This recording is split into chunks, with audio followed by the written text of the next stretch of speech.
बहुत से लोग क्या करते हैं, जो हिप्पी कट बाल रखते हैं, जो शाहरुख खान बने हुए हैं, अरे हम क्या इनके नाम लें, जो हिजड़े बने हुए हैं, ये कहूँ ये ज़्यादा बेहतर है। हम तो ये जुमला इस्तेमाल करेंगे, जिसको बुरा लगता हो वो लगे और कल ना आए। जो आजकल बिल्कुल लंबे लंबे बाल रखकर वो बने हुए हैं, हिप्पी कट, हिजड़े कट, ये कुछ बाल देखें ना आप कैसे कट रहे हैं। यहाँ से बिल्कुल मशीन चल रही है, यहाँ से चल रही है, यहाँ पर देख रहे हैं जैसे टिल्लू पंप रख दिया गया हो, यहाँ से टकला, यहाँ से टकला, यहाँ से टकला, बाल यहाँ पर हैं। कसम खुदा की ऐसा लगता है ये बाल कौन से हैं, इसको हम कहते हैं सुअर कट बाल। सुअर कट बाल है ये लोग रख रहे हैं आज। ये तो क्या है, सर का मसा, ये और फिर यहां से वापस लाइए, ये अब आपका सर का मसा हो गया। और जोर से करना है, बाल बिगड़ जाने दो। अरे हमारे भी तो बिगड़ गए हैं, हम भी तो कंगी अंगी करके आए। आपको समझाने के लिए देखिए, ये लिया यहां से लेके ऐसे, ये लीजिए, ये हो गया, फिर यहां से वापस लाइए, ये। अब उसके बाद दोबारा पानी लेने की जरूरत नहीं है। इसी दोनों उंगलियों को कान में डालिए और कान में आप फेरते चले जाइए। आपकी उंगली अपने आप घूमती रहेगी। क्यों? उसमें वो गड्ढे बने हुए हैं, ये अपने आप जब आप ऐसे करेंगे, ऐसे चलाएंगे तो सब उसकी जो नालियां बनी हुई हैं उसमें जाता रहेगा। ये करने के बाद ऐसे देखिए, ये कर लिया। और ये दो अंगूठे, ये देखिए, ये गौर से, इस वक्त खरगोश मत समझना हमको। ये दो अंगूठे जो अभी यहां करने के बाद ये एक बार, ये है आपका सर का मसा। ईमानदारी के साथ बताइएगा, ऐसा वुजू कौन बना रहा है आजकल? चले हैं नमाज पढ़ने के लिए, 900 चूहे खा के बिल्ली चली आज को। अब उसके बाद में आइए पानी के लिए पैर धुलने का। तो ये पैर धुलने का बड़ा अजीब मसला है, 3 बार कैसे धुला जाएगा? अब चिल्लू भर पानी लेकर तो नहीं धुला जाएगा, तो आपके पास जो लोटा हो तो वो उस पर थोड़ा सा पैर में उलट कर ये करिए ऐसे, और फिर ये उंगली ऐसे, एक एक उंगली। अब हम मोजे पहने हैं तो इसलिए एक एक उंगली को जैसे हम हाथ में किया था ऐसे, इसको भी ऐसे करिए। आपको लगता है कि कहीं खुश्क न रह जाए, थोड़ा सा पानी और डाल लीजिए, फिर ऐसे करिए, ये ऐसे 3 बार ये और 3 बार ये। दोनों पैर कम से कम यहाँ तक, टखने तक, यहाँ तक धुलना है। ज़्यादा अगर आप धुल लेते हैं तो कोई मुज़ायक़ा नहीं है, कोई हर्ज नहीं है, धुल सकते हैं। ये है आपका वुज़ू, जिसको कहते हैं फ़युहसिनुल वुज़ू, अच्छी तरीके से वुज़ू बनाना।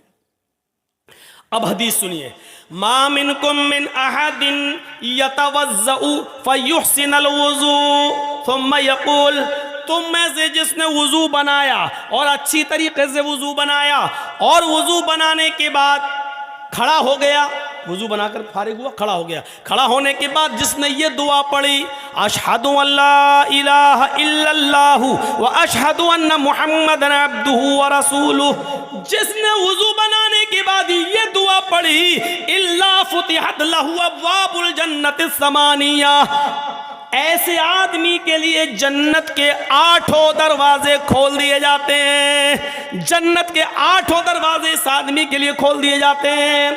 अच्छी तरीके से वुजू बनाकर दुआ मांगने वाला, दुआ पढ़ने वाले के लिए जन्नत के 8 दरवाजे खोल दिए जाते हैं। ये है जन्नत। मोबाइल में 2 GB खर्च करके जहन्नम कमा रहे हो, पैसा खर्च कर करके वो जहन्नम ले लेते हो, लेकिन जन्नत फ्री में मिल रही, हम लेने के लिए तैयार नहीं। ये हो गया वुजू। और वुजू बनाने के बाद जिसने दुआ पढ़ी, और दुआ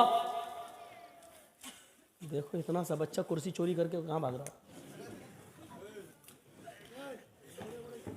रहने दो, किसी बड़े बाप का बेटा लग रहा हो। अभी से जमीन पे नहीं बैठ रहा, अभी से कुर्सी पे बैठ रहा है। हमें डर लगता है आगे चल के ये मोदी ना बन जाए। तो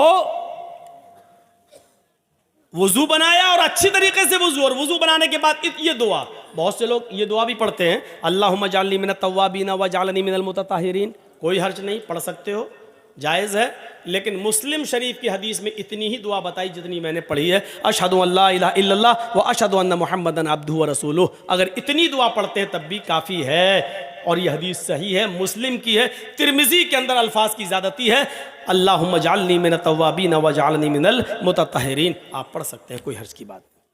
तो जिसने ये दुआ पढ़ी उसके लिए जन्नत का 1 नहीं 2 नहीं 3 नहीं 4 नहीं 8 दरवाजे उसके लिए खोल दिए जाते हैं। जन्नत के 8 दरवाजे उसके लिए खोल दिए जाते हैं।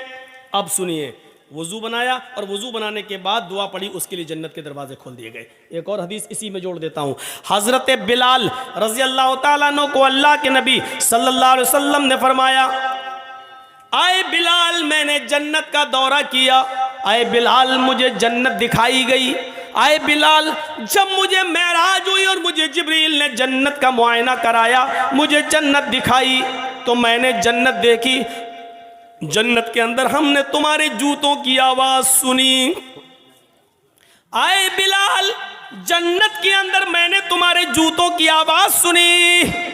तुम ऐसा कौन सा अमल करते हो जिस अमल की वजह से मैंने जन्नत के अंदर तुम्हारे जूतों की आवाज सुनी। यानी अल्लाह ने मुझे पेश की, ये बता दिया है, मुझे अल्लाह ने पहले ही से ये बाखबर कर दिया है कि मैं बिलाल को जन्नत देकर रहूंगा। आए बिलाल ऐसा अमल बताओ जो तुम दुनिया में करते हो और अल्लाह ने उस अमल के बदले में तुम्हें जन्नत दे दी। तो जानते हो हजरत बिलाल ने कौन सा अमल बताया? कहा अल्लाह के रसूल वैसे तो मैं नहीं जानता कि कोई अमल मेरा ज्यादा हो, जो सब करते हैं वो मैं भी करता हूं, जितना सब करते हैं उतना मैं भी करता हूं, लेकिन एक अमल शायद है जो मैं औरों को करते हुए नहीं देखता। फरमाया क्या? बिलाल बताओ क्या? फरमाया अय अल्लाह के रसूल मैं बगैर वुजू के कभी नहीं रहता, मैं बिना वुजू के कभी नहीं रहता। आए अल्लाह के रसूल जब भी मेरा वुजू टूटता है, जब भी मैं पेशाब व पायखाने से फारिग होता हूँ, जब भी मैं सोकर उठता हूँ, या जब भी मेरा किसी और वजह से वुजू टूट जाता है, किसी और वजह से वुजू टूट जाता है, तो अल्लाह के नबी फिर मैं फौरन वुजू बना लेता हूँ, फिर मैं फौरन वुजू बना लेता हूँ। और जब भी मैं वुजू बनाता हूँ तो मैं 2, 4, 6, 8 रकात जितनी अल्लाह मुझे ताकत देता है मैं ज़रूर पढ़ लेता हूँ। यानी मैं वुज़ू बनाकर 2-4 नफिल नमाज तहय्यतुल वुज़ू मैं ज़रूर अदा कर लेता हूँ। पहली चीज़ मैं बिना वुज़ू के नहीं रहता, जब भी मेरा वुज़ू टूट जाता है मैं फ़ौरन दोबारा वुज़ू बना लेता हूँ, और जब भी मैं वुज़ू बनाता हूँ तो मैं 2 रकात कम से कम तहय्यतुल वुज़ू ज़रूर पढ़ लेता हूँ। अल्लाह के नबी ने कहा बस बस बस आए बिलाल यही तेरा वो अमल है जो तुझे जन्नत के अंदर ले गया। पता चला कि बावुज़ू रहना और जब भी वुज़ू बनाया जाए उसके बाद 2 रकात नफिल पढ़ लेना, ये भी जन्नत में जाने वाला एक रास्ता है। हम आए ही हैं इस दुनिया में जन्नत कमाने के लिए, वरना जो अमल करके नहीं मरता वो गोलियों से मर जाता है। देख लो, कल फिर मर्डर हुआ रात में 3 बजे। 20 साल से सबसे ज्यादा तकरीरें मेरी कत्ल पर वही मौज़्ज़मपुर, हाड़ू चक और नारायणपुर वाले इलाके में होती है, कत्ल पर। क्या फर्क पड़ा है? आप ईमानदारी के साथ बता दीजिए, तकरीरों का कोई असर हो रहा है? जलसा चाहिए मौलाना जर्जीस साहब का, कोई और मौलाना नहीं चलेगा, जर्जीस साहब हर हाल में चाहिए। और जर्जीस साहब की 20 साल की तकरीरों का असर देखो, न कत्ल बंद हो रहा है, न जराइम बंद हो रहे हैं, न कैरम बोर्ड बंद हो रहा है, न गाली गलूच, न शराब नोशी, न सूद, न ब्याज, कोई कमी उसमें नहीं आ रही है।